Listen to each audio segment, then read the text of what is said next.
My wife declared, "Not tonight or any night," so I redirected my time, attention, and resources. A couple of days later, she is asking for forgiveness, but I am done. Hey everyone, before we jump into today's video, I need your help. We've noticed the channel is losing some traction, and subscribing is one of the best ways you can support us. It's quick, free, and it helps us keep bringing you awesome content. Your support means the world. Let's keep this channel growing together. Thanks so much. Now let's start the video. I, 34 male, still remember the exact moment when those words left Jessica's, 32 female lips. Not tonight or any night. The finality in her voice made my body go cold. We'd been married for 6 years, and yeah, things hadn't been perfect lately, but I never expected something so final about our intimate life. Some background about me. I'm a marketing manager at a mid-sized tech company in the Midwest. Nothing fancy, but it pays the bills, and I've been steadily climbing the ladder. Been there about 8 years now. I met Jessica in college during our junior year. She was studying psychology, I was in business. We clicked right away. Both of us were ambitious but down to earth. Dated for 3 years before getting married in a modest ceremony with about 80 guests, mostly family and close friends. Jessica worked as an HR consultant and made decent money. We bought a 3-bedroom house in a nice suburb about 4 years ago. No kids yet. We were both focused on our careers first. I always thought we had a good thing going. We both contributed to the household, took vacations twice a year, usually one beach trip and one visiting family, had a decent social circle of other couples our age. Pretty normal life, you know? Nothing extraordinary, but stable and comfortable. At least that's what I thought. That evening started like any other normal day. I came home from work tired after a 10-hour day dealing with client bullshit and a presentation that didn't go as well as I hoped. I was looking forward to seeing Jessica, maybe ordering some takeout, watching a movie, the usual stuff couples do. The moment I walked in, I could tell something was off. She was sitting at the kitchen island, scrolling through her phone with this weird intensity. We had dinner while talking about boring stuff. Her coworkers' drama, my project deadline, the usual crap. Then, we moved to the living room where she continued scrolling through her phone, probably on one of those feminist Instagram accounts she'd been obsessed with lately, while I watched some random show on TV. When I leaned over to kiss her neck, something that used to make her smile, she pulled away sharp like I'd tried to stab her or something. "Don't," she said, not even looking up from her damn screen. "I'm not in the mood." "You haven't been in the mood for weeks now," I replied, trying hard not to sound frustrated even though I totally was. "Is everything okay?" That's when she put down her phone, looked me straight in the eyes with this cold expression I'd never seen before, and delivered those crushing words, "Not tonight or any night." I'm done with that part of our relationship. My mind raced through a million possible responses, but I just sat there like an idiot, my mouth probably hanging open. How do you even reply to someone suddenly ending physical intimacy in a marriage? No explanation. No room for discussion. Just a one-sided decision that affected us both. "What exactly do you mean?" I finally managed to ask, hoping I misunderstood. "Exactly what I said," she continued, her voice weirdly calm like she was explaining something to a child. "I'm comfortable with our life together. The house, our social circle, the stability, but I'm no longer interested in physical intimacy with you or any man. I've been reading a lot about how women are conditioned to provide physical affection to men, and I've decided I'm not participating in that patriarchal expectation anymore. You can accept it or not, that's your choice." Holy shit. She'd been getting deeper into that radical feminist stuff online recently, but I never thought it would affect our relationship. I was completely blindsided. "So you're just unilaterally deciding that our marriage doesn't include physical intimacy anymore?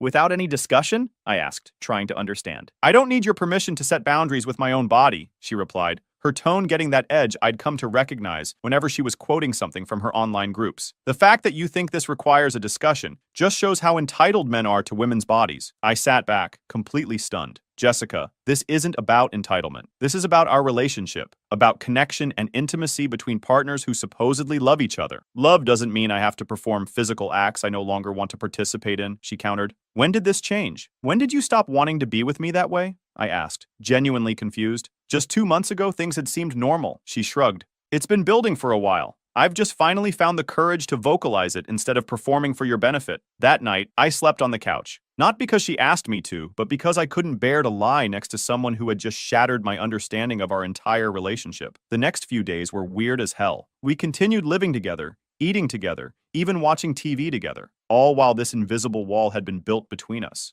She acted like her declaration was as ordinary as announcing she wanted to change grocery stores or something, not the complete reshaping of our marriage. I tried bringing up counseling over breakfast 3 days after her announcement. I found a couples therapist with good reviews. "I think we should talk to someone about what's going on between us." "We don't need therapy," she responded dismissively while rolling her eyes. "There's nothing wrong with me. and I'm not going to be pressured into physical intimacy I don't want just because society expects it. Maybe you should get therapy for your dependency on female validation. Jesus Christ. Of course she was right about not being pressured. I would never do that. But her complete unwillingness to even talk about this sudden change left me feeling like I was living with a stranger wearing my wife's face. Everything I said was twisted to make me sound like some kind of oppressor. At night, laying on my side of our now purely functional bed, I'd moved back from the couch. Determined not to be displaced in my own home, I'd stare at the ceiling wondering how I missed the gradual breakdown of our connection. Had I been so absorbed in work that I failed to notice her pulling away? Or had she hidden her feelings until reaching some breaking point I never saw coming? I reviewed our recent history, looking for signs. Sure, our sex life had slowed down somewhat over the past year, but that seemed normal for a couple married 6+ years, both working demanding jobs. We still had date nights, still held hands during movies, still told each other, "I love you," before bed, or at least we had until recently. One thing became real clear real fast. I was now in a marriage where I was neither wanted nor needed in any meaningful way. I was simply convenient, a contributor to bills, a social partner for couple-oriented gatherings, a housemate who helped maintain our outward image of marital success. Just another evil man she could point to when talking to her new friends about how she was setting boundaries. I tried one more time to understand, catching her on a Saturday morning when we were both home. "Jessica, I'm trying to respect your feelings, but I need to understand better what's happening. Did I do something wrong? Is there something I can change?" She sighed dramatically, like my question was the most exhausting thing she'd ever heard. "This is exactly the problem with men. You think everything is about you. This is about my journey and my autonomy. The fact that you're making it about what you did wrong just proves my point." "But we're married," I said, frustration building. "Your decisions affect me too. So what? You think your entitlement to my body outweighs my right to control it? This is why the patriarchy persists, because men like you can't handle women making their own choices." I walked away from that conversation feeling completely hopeless. There was no reasoning with her, no finding common ground. She had created a narrative where any disagreement with her position just confirmed her worldview about oppressive men. 2 weeks after her declaration, I found myself sitting in my car outside our house, unable to summon the energy to go inside. What was waiting for me there? Another evening of polite coexistence with someone who had unilaterally changed the terms of our relationship without any real explanation? Another lecture about how I was part of the problem for expecting basic human connection in a marriage? That's when I realized I had a choice to make. I could continue living in this emotional desert, hoping for rain that would never come, or I could redirect my time, attention, and resources towards something or someone that offered at least the possibility of growth. As I finally walked through our front door, a plan was forming in my mind. Not revenge or some dramatic confrontation, at least not yet, but something more powerful, a complete redirection of my life's energy. If she had moved on from me without physically leaving, maybe I could do the same. My redirection began with small changes. I set my alarm for 5:30 a.m., a full hour before she would wake up. Those quiet morning hours quickly became sacred to me, time that was completely my own, free from her judgmental stares and passive-aggressive comments. I started with 20 minutes of meditation, something I'd always dismissed as impractical with my busy schedule. To my surprise, that brief period of morning stillness helped clear my mind of the constant thoughts about my failing marriage. Next came physical exercise. Nothing dramatic at first, just basic push-ups, sit-ups, and a short run around the neighborhood. By the time she emerged from our bedroom, I had already showered, dressed, and started my day with purpose. "You're up early," she commented on the third day, finding me sipping coffee and reading at the kitchen table. The slight annoyance in her voice was obvious. She was used to me being half asleep while she dominated the morning space. "Just making some changes," I replied casually, not offering any further explanation. She didn't ask for one, just made some comment under her breath about toxic masculinity and exercise culture that I pretended not to hear. The second week, I joined a gym near my office. Instead of rushing home after work to an increasingly uncomfortable environment, I spent an hour working out. The physical exertion became a form of therapy. Each rep pushed out another fragment of resentment and self-pity. I started fantasizing about the future, one where Jessica wasn't the center of my universe. I also reconnected with old friends I'd neglected during my marriage. Guys Jessica had always disliked for being too masculine or problematic. Nothing dramatic, just casual lunches and after-work drinks with soda or coffee. I was careful not to mention my marital situation. These meetings weren't about seeking sympathy or bad-mouthing my wife. They were about rebuilding connections that had nothing to do with my identity as a husband to an increasingly hostile woman. What was really interesting was realizing how many other guys were going through similar shit. Not identical, but the same pattern. Wives or girlfriends who had gradually transformed into critical strangers, constantly finding fault with normal male behavior while expecting the financial benefits benefits, and emotional support to continue unchanged. My buddy Chris, 36 million, was dealing with a girlfriend who had suddenly decided that his video gaming hobby was problematic, despite having dated him for 3 years, knowing it was his main way to decompress. My college friend Mark, 35 million, couldn't post anything on social media without his wife publicly commenting to correct his thinking on various social issues. It's like they want us to be both mind readers and punching bags, Chris said during one of our lunch meetups. You can't win. That phrase stuck with me. You can't win, not if you keep playing by constantly changing rules you had no say in creating. So maybe the answer was to stop playing altogether and create my own game. I started setting aside money in a separate account Jessica couldn't access. Nothing dramatic that would affect our household contributions, just redirecting my discretionary spending and slowly building a safety net. If nothing else, it gave me a sense of control in a situation where I felt increasingly powerless. 1 month into my redirection, I caught my reflection in the mirror and barely recognized myself. The daily workouts had started reshaping my body. Shoulders broader, stomach flatter. My posture had improved, and the constant tension that had knotted my shoulders for months had eased. But the most significant change was in my eyes. They looked focused, alive in a way they hadn't been since her declaration. I updated my wardrobe next. Nothing flashy or desperate, just well-fitted clothes that suited my improving physique and projected confidence. When I wore a new shirt to dinner with friends, several people commented on how good I looked. "You've lost weight, haven't you?" our friend Melissa asked during a dinner party. "Just been taking better care of myself," I replied, with a smile. Jessica noticed too, though she tried to disguise her interest with criticism. "Isn't that shirt a little tight?" she asked one morning as I was getting ready for work. "Seems like you're trying way too hard." Very midlife crisis energy. I just smiled and left without responding, which seemed to annoy her even more. The redirection extended to my finances as well. We always maintained separate accounts alongside our joint one for household expenses. I continued contributing my share to our joint obligations, but redirected my discretionary spending. The expensive trip to a women-only retreat in Costa Rica that Jessica had been hinting about for our anniversary. That money went instead into a high-yield investment account under only my name. I also invested in a photography workshop, a passion I had abandoned years ago after Jessica complained about the time it took away from us. Ironic now, considering her stance. Photography got me outdoors on weekends, hiking to capture landscapes at dawn when the light was perfect. These solo excursions became another form of meditation. Behind the camera, framing each shot, I found a state of flow that allowed me to forget everything else. I invested in decent equipment, nothing outrageous, but a good DSLR camera and a couple of quality lenses. My first few attempts were pretty amateur, but I watched tutorials online and practiced constantly. Soon, I was capturing images I was genuinely proud of. Mountain landscapes bathed in early morning light, close-ups of frost patterns on fallen leaves, dramatic storm clouds gathering over fields. I started posting my work online,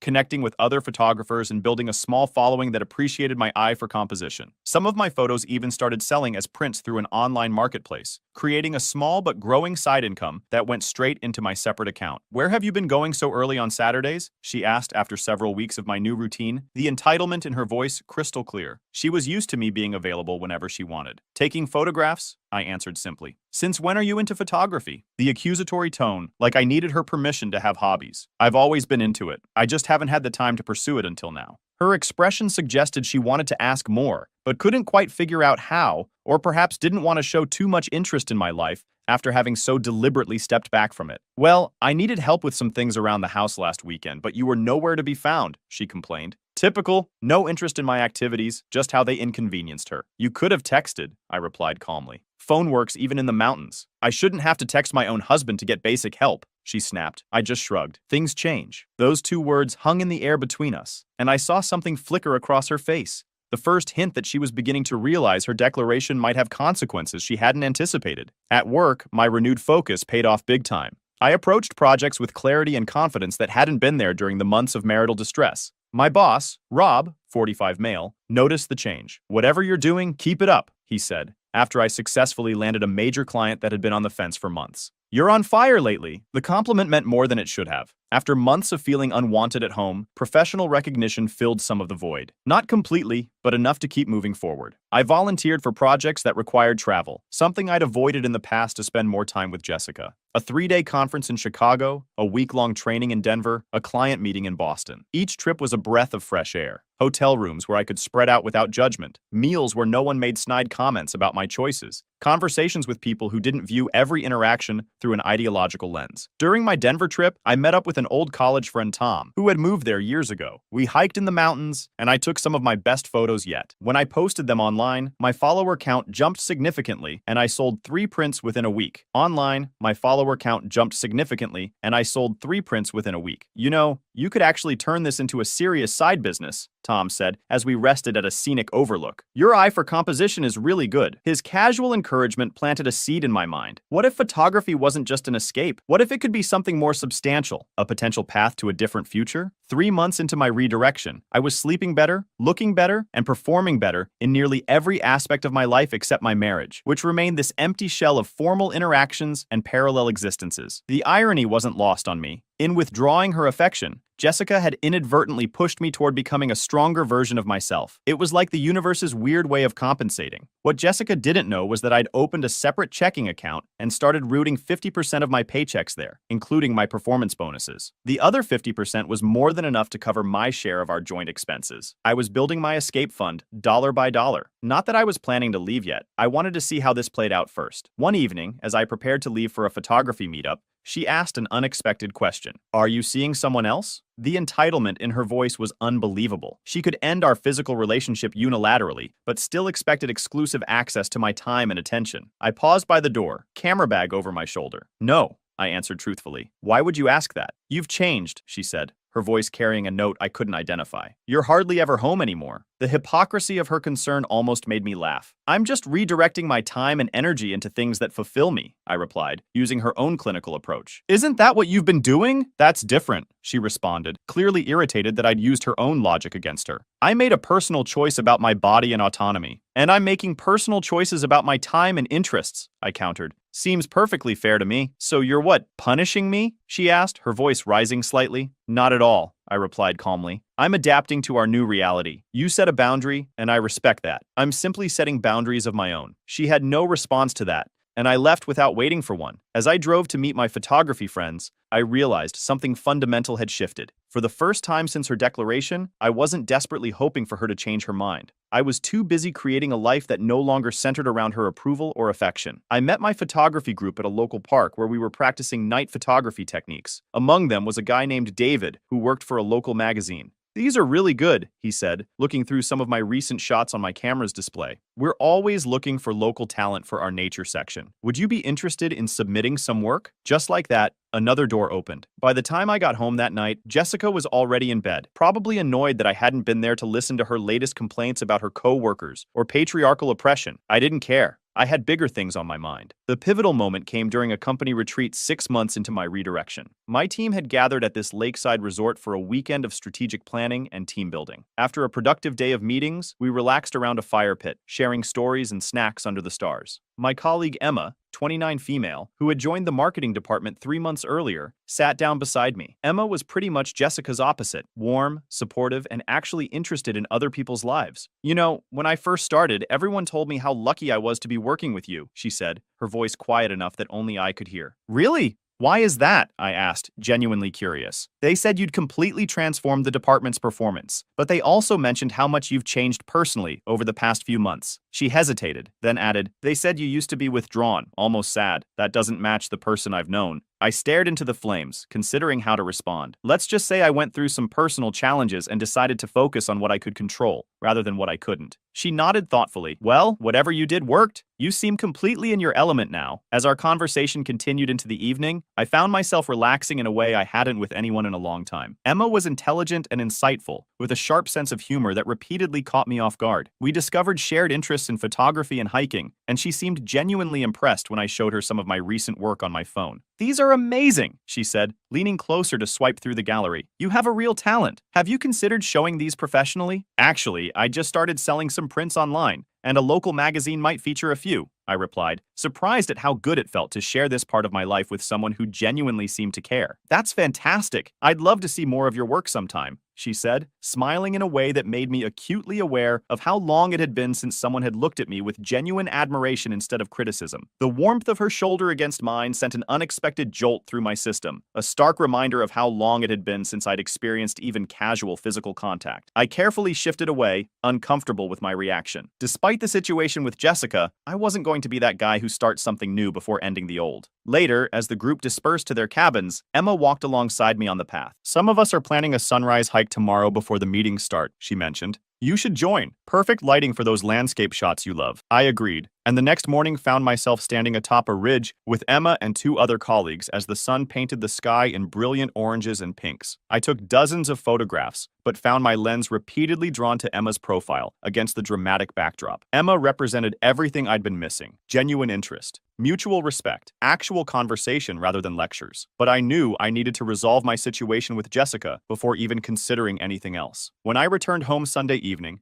Jessica was in the kitchen preparing dinner, something she hadn't done for us in months. The timing was suspicious as hell. "How was the retreat?" she asked, her tone unusually attentive. "Productive," I replied, setting down my bag. "We finalized the strategic plan for next quarter." She nodded, then asked, "I saw some of the photos you posted. Beautiful location." "It was," I agreed, wondering at her sudden interest. "That woman in some of the pictures, is she on your team?" The question caught me off guard. I hadn't realized Emma had featured prominently in my uploads. "That's Emma, our new marketing specialist," I answered neutrally. "She's very pretty," Jessica observed, her eyes studying my face. The territorial behavior was rich coming from someone who had explicitly rejected me. "I hadn't really noticed," I lied, feeling oddly defensive. "Really? You've taken about a dozen photos with her in them. Seems like you noticed plenty." The accusatory tone was unmistakable. I chose my next words carefully. "She happened to be in the frame during our group activities." "Why are you asking about this? You made it very clear that certain aspects of our relationship are over. You don't get to dictate who I spend time with professionally." She turned back to the stove, clearly annoyed that I wasn't apologizing or explaining myself further. "Just curious about your colleagues, that's all. I have a right to know who my husband spends time with." That was the moment I decided to accelerate my exit plan. The one-sided nature of her expectations had become unbearable. The following week brought more surprises. Jessica started initiating conversations, asking about my day, even suggesting we watch shows together. She made dinner several times and didn't even pepper the conversation with her usual ideological commentary. It was like living with a completely different person, or rather, with the person I'd married years ago, before she'd transformed into a stranger. I knew exactly what was happening. She was trying to re-establish control, to pull me back into orbit now that she sensed I was drifting away. The realization strengthened my resolve. This wasn't about revenge. It was about self-preservation. Two key events aligned to create the perfect opportunity for my freedom. First, I received a significant promotion at work, with a substantial raise and more travel opportunities. I kept this information to myself, not sharing it with Jessica, despite her increasingly desperate attempts to engage with me. Second, through my professional network, I learned that Jessica's company was planning major layoffs due to a merger. Her department was likely to be hit hard. This wasn't inside trading or anything illegal, just the kind of information that flows through business connections in our mid-sized city. The timing couldn't have been better. Over the past months, through my networking and new social connections, I'd learned that Jessica's company was planning these layoffs. In fact, I'd helped a colleague's spouse get hired at a competing firm 3 weeks earlier, knowing they'd need someone with Jessica's exact qualifications. I could have easily done the same for Jessica. A single phone call would have secured her an interview at minimum, but I chose not to. Instead, I accelerated my exit strategy. I consulted with a lawyer, discreetly, paying in cash from my separate account. I learned exactly what I needed to do to protect myself financially in a divorce. I documented Jessica's declaration about ending physical intimacy, her subsequent behavior, everything that might help my case. I also discovered through casual conversations that Jessica had been bad-mouthing me to her friends and family, painting herself as some kind of victim of the patriarchy while conveniently omitting her unilateral decision to fundamentally change our marriage. This sealed the deal. My escape needed to be complete and decisive. 2 weeks later, Jessica's company announced the layoffs. She came home visibly shaken. "My department might be cut next month," she said, clearly expecting sympathy. "I'm really worried." "That's tough," I responded, offering basic courtesy but nothing more. "I'm sure you'll figure it out." The layoffs happened faster than expected. The following Friday, Jessica came home in tears. "I lost my job," she sobbed. "They eliminated our entire department." "I'm sorry to hear that," I said, maintaining a neutral expression.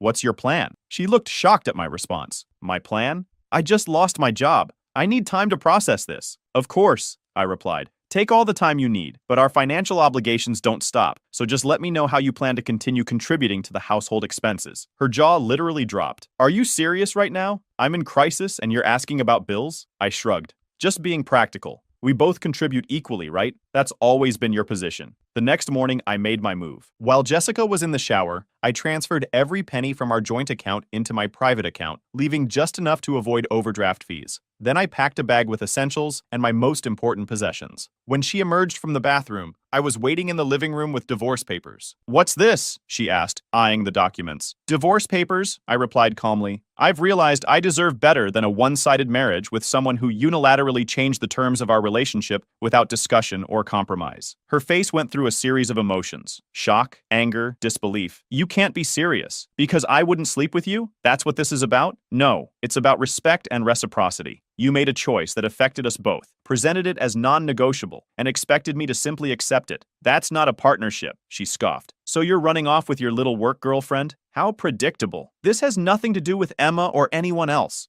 This is about you and me and the broken agreement between us. By the way, I've moved our joint funds into a separate account that you won't have access to until we reach a settlement." Her face paled. "You did what? You can't do that. I just lost my job. How am I supposed to pay for anything?" "Not my problem," I replied, echoing the same dismissive tone she'd used when ending our physical relationship. "You should have considered the potential consequences before making unilateral decisions about our marriage." "This is financial abuse," she shouted, tears forming in her eyes. "I need that money for basic necessities." "No, this is consequences. And speaking of necessities, the mortgage is due next week. I've calculated your half. It's listed in the documents. I'll expect your payment on time." She started to panic visibly. "Please, you can't do this. I have no income right now. I need time to find a new job. You should have thought about that before declaring not tonight or any night and treating me like an accessory to your life rather than a partner. You wanted independence from patriarchal expectations? Congratulations, you've got it. Complete financial independence too." Over the next week, Jessica's behavior changed dramatically. The feminist rhetoric disappeared, replaced by desperate pleas and attempts to renegotiate. She suggested counseling, hinted at reconsidering her stance on intimacy, even tried seduction one night, which I firmly rejected. My lawyer had advised me not to leave the house yet, so we continued living together in increasingly tense circumstances. Jessica's friends started calling me, telling me how cruel I was being, how I needed to support my wife in her time of need. I blocked their numbers one by one. Her parents reached out next, suggesting we all meet to discuss the situation. I declined politely but firmly. "Your daughter made her choice months ago," I told her father over the phone. "I'm simply making mine now." 2 weeks into this standoff, Jessica's desperation peaked. She had no job prospects, no access to our joint savings, and bills piling up. She approached me one evening, completely defeated. "Please," she begged, tears streaming down her face. "I need help. I can't do this alone." "That's an interesting perspective," I replied coolly. "Wasn't it you who told me that women don't need men? That marriage is just a patriarchal construct? That physical intimacy with me was something you could unilaterally end without discussion?" "I was wrong," she whispered. "I got caught up in all these ideas without thinking about what they really meant. Please, I'll do anything. We can go to counseling, rebuild our relationship, whatever you want." "The problem is, Jessica, I don't want that anymore. You showed me who you really are. Someone who views relationships as transactional, who takes what she wants and discards the rest. Now that you need something from me, suddenly you're willing to reconsider everything.